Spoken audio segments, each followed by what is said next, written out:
Modified silencer લગાવી ધ્વનિ પ્રદૂષણ કરતા 15થી વધુ બાઇક ચાલકો વિરુદ્ધ સિટી પોલીસે હાલર 4 રસ્તા પાસે દંડનીય કાર્યવાહી કરી। વલસાડ શહેરમાં રાત્રિના સમયે બુલેટ ચલાવી ધ્વનિ પ્રદૂષણ કરતા 15થી વધુ બુલેટ ચાલકો વિરુદ્ધ વલસાડ સિટી પોલીસે દંડનીય કાર્યવાહી કરતા મોડિફાઈડ સાયલેન્સર લગાવી બુલેટ હંકારતા વાહન ચાલકોમાં ફફડાટ ફેલાઈ જવા પામ્યો છે। મળતી વિગત અનુસાર વલસાડ જિલ્લામાં ધ્વનિ પ્રદૂષણ કરતા બુલેટ ચાલકો સામે લાલાક કરી છે।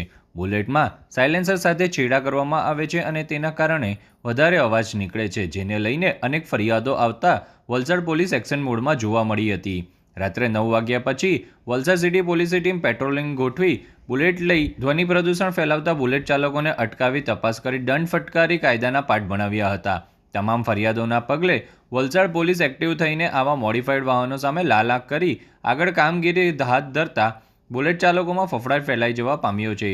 આજરોજ સાંજના સુમારે વલસાડ સિટી પોલીસની ટીમ દ્વારા વલસાડ હાલર 4 રસ્તા તથા તિથલ રોડ ઉપર આવેલ અમરધામ સોસાયટી પાસે એક સ્પેશિયલ ડ્રાઈવ અંતર્ગત મોડિફાઈડ સાયલેન્સર લગાવી વાહન હંકારતા વાહન ચાલકો સામે લાલાક કરી હતી।